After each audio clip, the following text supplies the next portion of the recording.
I'm going to start again from scratch on your question. Sorry, this one's going to be an editing nightmare. I'm really sorry. I'm hopping all over the place.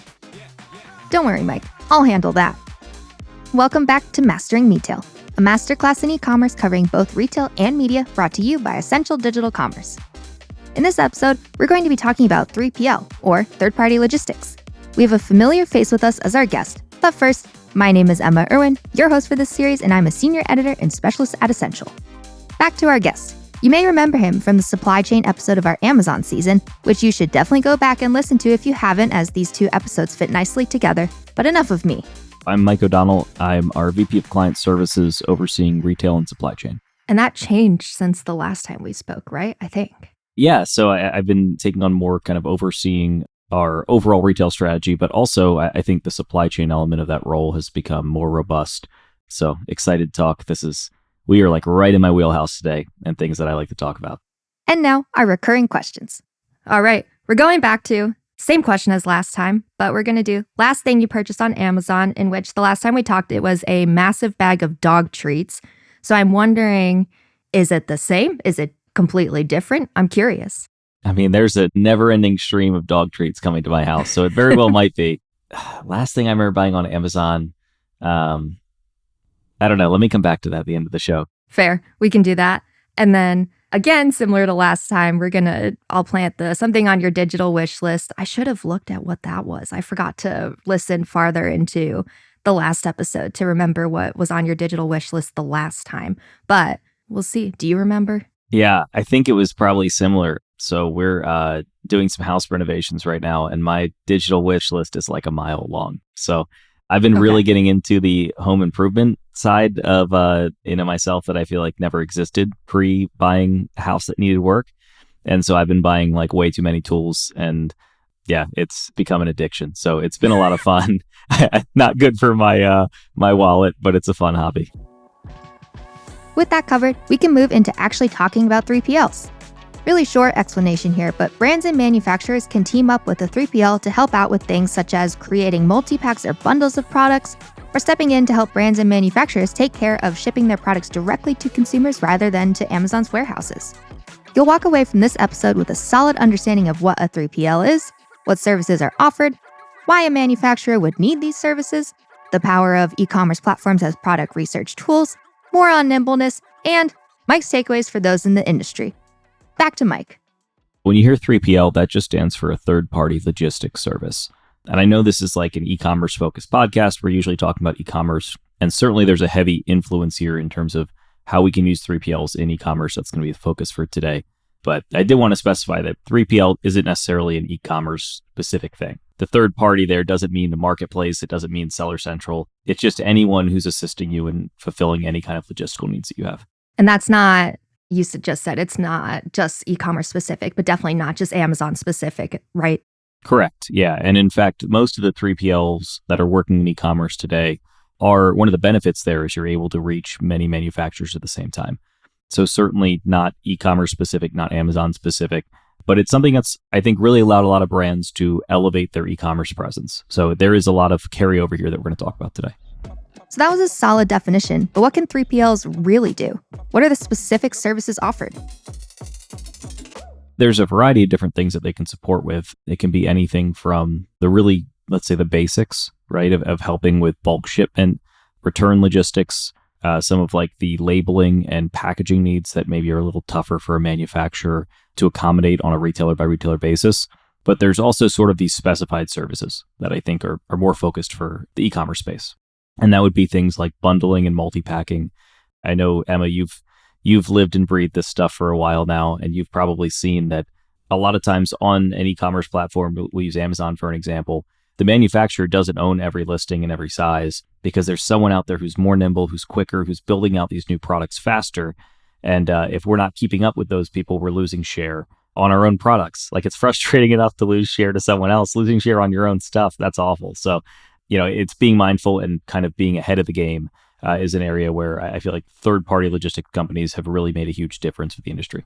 And when you say product kitting, that is essentially, and when we're talking about those listings on Amazon that are yours, but they've been reassembled kind of, that's like taking, let's say you sell one bottle of something, but there's another seller out there who has somehow like combined two bottles of something and they ship that out to the customer. Yeah, exactly. So it can be a multi-pack or it can be a variety pack.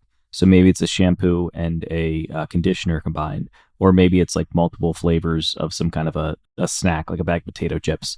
Consumers are pretty clear on Amazon about what they want. You can see in search results based on organic rankings exactly what tends to do well and not do well. And sometimes the price points and the sizes that work offline don't work online. So this is where I think it gets kind of counterintuitive a little bit, is the largest, most reputable brands in the space are usually the ones that are the slowest to move in this area because they know it works in retail. They have these established sizes and products that they've used forever. It's those medium-sized to smaller guys who are very nimble and able to bring this to market quicker. So if you're a really large player, it might be advantageous to work with a third party who can do some of these activations a little faster. Why are those smaller players able to be more nimble than the larger ones? Yeah, I mean, I think in a vacuum, when we talk about it, it sounds really easy, just make a 3-pack. But the actual logistics of doing that within a complicated line setup, creating that packaging, doing new labeling for those products is pretty complex, especially if you're doing it for just one channel. And then, you've got these other sizes that are multi-use and can go everywhere versus this one product you're basically creating it custom. A lot of times those larger companies, the amount of support they need to get internally to make that type of a shift is pretty large, but the amount of support needed internally to send the same palette you're already using somewhere else and have them make that shift is much easier. But there's probably another big one that we haven't hit yet, which is drop shipping. Remember when Mike was talking about this being an editing nightmare? Here was a place where he defined dropship at the end of our conversation and then told me to insert it here, which I would have done anyways. That is my job. Dropship, for anyone who's not familiar with it, also sometimes called direct fulfillment, is shipping the product directly to the consumer. It's a direct consumer shipment. So that's anytime we're talking about that, and that can be with a cold pack, it can be just because it's a heavy product, because it's a low turn product, but rather than going through the second shipment of getting it into a warehouse, putting extra hands on it, repackaging and getting it out the door, you're just going from the fulfillment center, your own internal fulfillment center or a third party's fulfillment center, straight through to the consumer. Back to Mike talking about services 3PLs can provide, such as dropship. And as important as bundling is in this space because of what we just talked about with selection growth, this is another area where I think is as important in terms of getting products directly to consumers or managing your own inventory, where manufacturers in general are not really, usually, depending on the category, very well set up to do that. Take products individually and ship them individually to the end user. That can be very complicated. So it's another area where having a specialized company who has that focus can really help out. To recap here, 3PLs can help out in two areas super specific to e-commerce, which are bundling and product kitting or services such as dropship. Mike gave us a specific example of bundling, but let's listen to him give a specific example of dropship in action. I always like to think of like a brand's direct-to-consumer site. So let's say I'm selling chocolate during the holiday, and you go on my website and you buy a box of chocolates. I'm going to ship those chocolates directly to your house if I'm the manufacturer. But on Amazon or on Walmart, we're typically going through their warehouses through a normal fulfillment process.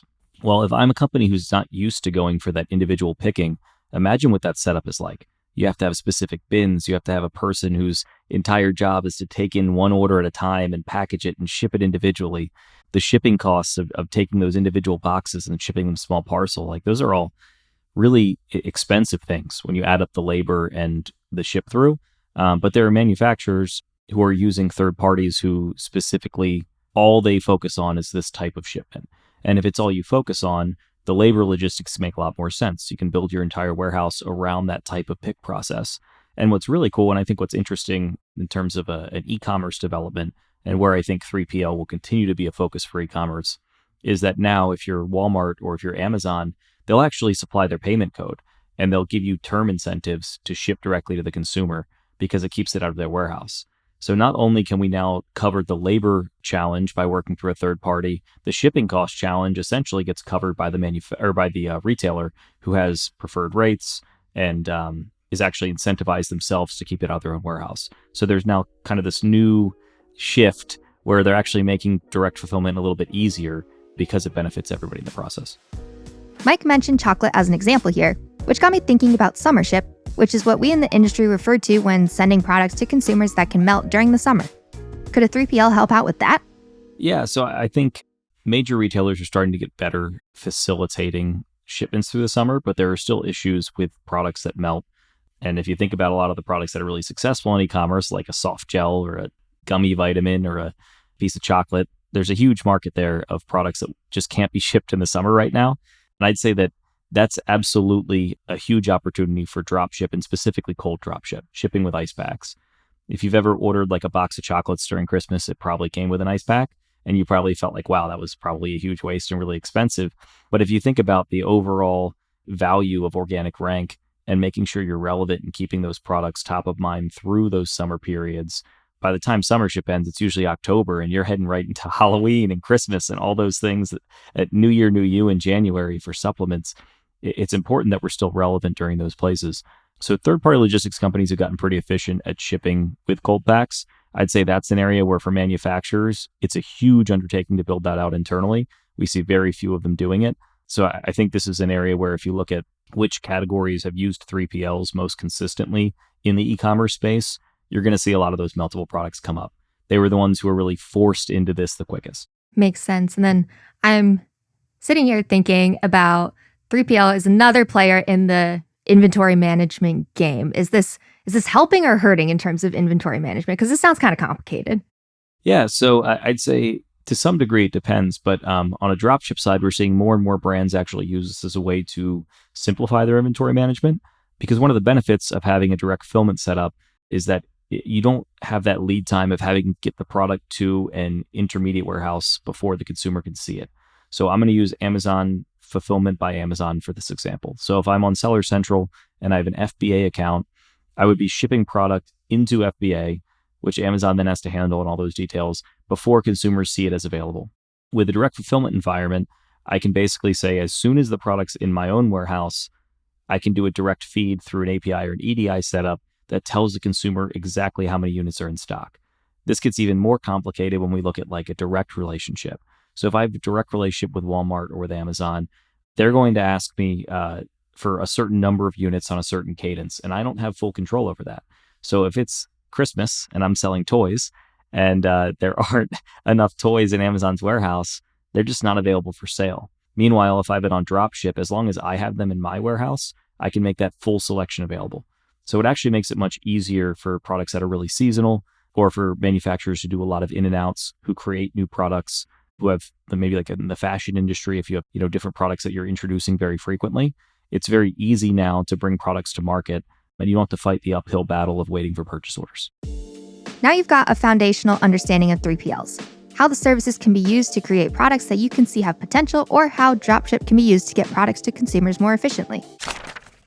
Did you think any more about the last thing you purchased on Amazon? I didn't. Hold on. Let me catch you. Yeah. This is me I'm so painfully uncreative that I can't even make something up right now. Hold on a second. Maybe he'll have it by the end. Next, we're going to dive into some bigger picture topics. I'm curious, there's a bunch of different like 3PL services out there and different companies that do that. Do you ever think that manufacturers will end up just building this internally? Not tomorrow, but sometime in the future.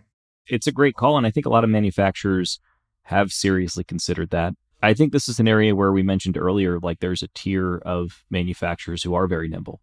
And I'll use the supplements category as an example. So if I'm selling supplements, I can see very clearly what pack sizes work, what counts work, what milligram dosage works. And it's very advantageous for me to be quick with making those shifts. Because if I'm launching, I'll throw like a vitamin C supplement out there.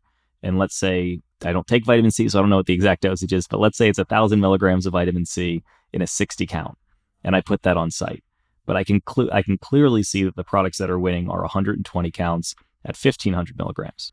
If I'm the kind of company that is slow to make that move, I'm always going to be living below the best possible search placements. But if I can be shifty and make that move, I could probably build that product in the matter of a month or two, and then be competing on a very high indexing search term like vitamin C supplements. So if you're a company who's in one of those spaces where little tweaks like size and dosage can make a huge difference, it's going to be very advantageous for you to build that out in-house. And I think we're going to see those types of companies make those moves first. I'm going to guess that picking a 3PL to work with is a little bit more complex than a Google search. How should manufacturers be approaching that? Yeah, it's a great question. There's a lot of hard costs in the 3PL environment. I think costs should definitely be a pretty big consideration when looking at that. I would look at the warehouse capacity and make sure that this is a situation where you won't be hindered once you start moving in terms of what you're focused on. And then I think it comes down to capabilities. Different third-party logistic companies specialize in different things. There are some that are really good at shipping food and shipping cold products, which can be more challenging to make sure that it gets to the end consumer on time. There are some that are very heavy on drop shipping, while others are just really efficient at using Walmart fulfillment services or Amazon FBA. So to some degree, you kind of want to look at what are my goals, cast a wide net, understand what others are doing, and kind of get that feel for the pure capabilities. But there's this other layer that I think, in my experience working on the agency side and getting to see a lot of different 3PLs in action, that I think is kind of a hidden issue that I've seen that I think is something should be really heavily considered. And that's, where's your data and your strategy going? Because a lot of times what will happen is, yes, we've found this product that we know consumers want. We can see that they're selling the 2-pack on site. We create that 2-pack, but because it's living in a different warehouse in a different place, it kind of just gets ignored in terms of the overall strategy. And there's reasons why that happens. The data doesn't port into maybe your vendor or seller central account for Amazon. So because it's separate, you're not really seeing the trend analysis there. It's usually under a different media claim ID, so you could potentially bid yourself up by advertising together. There are a few different sort of complexities that make that sort of a fragmented strategy. And that to me is a huge miss, because if we're going to be investing in building a new product, we should be agnostic to whether or not it's the best strategic fit for our overall go-to-market strategy. So I'd say when you're thinking about a 3PL choice, also think about, how is this 3PL going to work with my existing strategy? And are these products going to be ones that I can A, forecast for, B, work within my existing trend analysis, C, advertise against without creating new processes or complexity within my current strategy? That's a great segue, because Flywheel offers a 3PL service. Can you tell me about that? We do, yeah. It's really exciting as something that I think came out of what Flywheel saw in the industry as a challenge. Certainly, there are plenty of strong 3PLs out there that can ship, can bundle, can do cold shipping, can do drop shipping, all the things we're talking about today. But I think that strategic element was one that we saw as a huge opportunity. We basically dug in and said, where are the challenges we're having right now working with third-party logistics companies? Where do we feel like that could be improved? And where do we feel like the future of that's going to head? Because at the end of the day, if brands are going to really pick this up and use this, and this is going to become part of a permanent e-commerce strategy, it has to align to their goals. And right now, third-party logistics solves a problem, but it's more of a Band-Aid than an actual solution to goals. In many instances, I can't speak for every instance, but what I think is unique about Flywheel is how we have that ability to take the existing strategic guidance and support that we give, the existing data tools that we have to analyze, the existing media strategy and media tools that we have to support, and overlay that with a broader third-party logistics solution in a way that makes it sort of one easy, clean extension of your existing strategy. We've talked a bit here and in the Amazon supply chain episode about the importance of being nimble in e-commerce and being able to pivot quickly to create those multi-packs or bundles if needed and get them out to consumers. So I wanted to add in a call out from Mike on the importance here, using information that's easily given to you as a manufacturer or brand working with e-commerce. One thing that I think is underutilized is how incredible of a product research tool Amazon and Walmart are. Walmart a little bit less so, because you can pin placements to the top, which kind of influences like the true natural organic ranking. But if I search a category like collagen, for example, just to throw a random example out there, I can see exactly the flavor, the ounceage, the branding elements consumers like about that. I can see what images work. I can see what tends to hit people in a title. All of that is very visible because the organic rank makes it all very natural. On hard lines, it's probably even more significant because I can see what features a consumer likes. I can see what types of product, what colors. I can see in the reviews from my competitors, I can see exactly what those consumers don't like about my competitor products, or maybe they do like about the competitor products. I think that's really underutilized. And I think if it starts becoming the first place that we look in terms of what's working and what's not with our e-commerce business, paired with a third-party logistics company, you can bring new products to market in a matter of weeks. So instead of being a company that's doing all this research and development on the back end to build a product, bring it to market, see how it does and let it live or die. Now we can see how it does and really quickly tweak. And if in that first launch, it's not exactly built for what consumers are saying they want, rather than just play that out, we could potentially shift, pivot, and build something that maybe is a little more in tune to what we're seeing in search behavior. So I just think it's something that people underestimate in terms of the benefit of that research tool. With all of this information, I asked Mike if at the end of the day, the cost of partnering with a 3PL is worth it in terms of those potential sales of creating products that you can see that people are looking for and buying. It's going to happen on a case-by-case basis. I think in many instances, the answer is going to be yes, depending on what the cost internally is to shift over. But I also think there's an element of test and learn here, which is it takes a lot to move a big ship.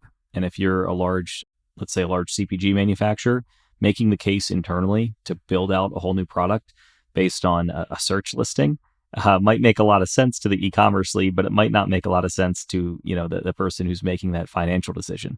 So being able to have a really nimble way to bring it to market and say, hey, we can sell 10,000 units in 3 months. Have I proven yet that we can bring this in-house? And I think that sandbox of using third-party logistics as a way to not just bring new products to market, but also prove out that there's opportunities to expand your existing selection in-house and take that back over once you've actually tested it externally is another really big opportunity that I think we're going to see brands take on more. Before we wrap up here, let's listen to Mike's takeaways when it comes to 3PLs. My overall takeaway would be in e-commerce, it's not always the big that overtake the little. Sometimes it's the fast that overtake the slow. Just because you're the largest brand in a space doesn't mean you're going to be the most efficient at bringing new products to market. And if you find yourself in that scenario, maybe you are great at it, and that's awesome. But if you find yourself in a scenario where you feel like, how is this third party always beating me? How are these competitors bringing products that have seemingly no brand recognition that are out competing me in this space? That's when I would start to look at, okay, maybe I can be a little bit more nimble with my own selection, because these manufacturers that are competing with me are bringing something to market that I can't. So that would be kind of my first thought there. Is that's how I would approach when it's time to look at a third-party logistics company. The second piece I would say is if you do decide to engage in the 3PL space, don't let it be a black hole. This is something that I see incredibly often in the e-commerce space, is we go through all this effort to build out these new selection items. We run it through a 3PL, and then we essentially treat it like it's just this side project that isn't actually driving business. The reason why we created that product in the first place was to build out our strategy and build out our selection, and we should be implementing it into our existing strategy. So if you feel like the setup that you have doesn't allow you to get the data or the tools or the inputs to make that successful, that would be a time when I would start looking at other 3PL solutions that might be a little bit smoother at that. Let's see if Mike now knows what the last thing he purchased on Amazon was. God, these are so boring. I probably have the least interesting purchase history of anyone you've ever seen. It's a lot of dog stuff. We just found out, we had a friend over the other day, and he's a Montgomery County firefighter, and he identified that we have no fire extinguishers in our house. So we got shamed over dinner for about an hour about that. So I purchased some fire extinguishers on Amazon last night. And actually, they make now like aerosol. I don't know if you've ever seen these. They're pretty cool. Like aerosol fire extinguishers. They work really well, but it's literally like hairspray. And you just like spray it like that. So we're going to see either it's going to be really dangerous because I'm using a hairspray fire extinguisher, or our house just got a lot safer.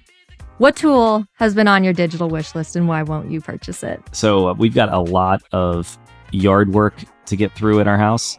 And I'm realizing that I just do not have heavy duty enough stuff. So this is going to sound intense, but I need a chainsaw. It's time. I never thought I'd be that guy. I never thought I'd be the guy who's like, I'd look at chainsaws in the store and be like, what kind of aggressive person buys a chainsaw? I've become that person. I need it. The trees are too thick. So I was going to say, so you're like cutting down trees. You've got some serious work to do. It'll be a small chainsaw, but yeah, it's time. The handsaw's not cutting it.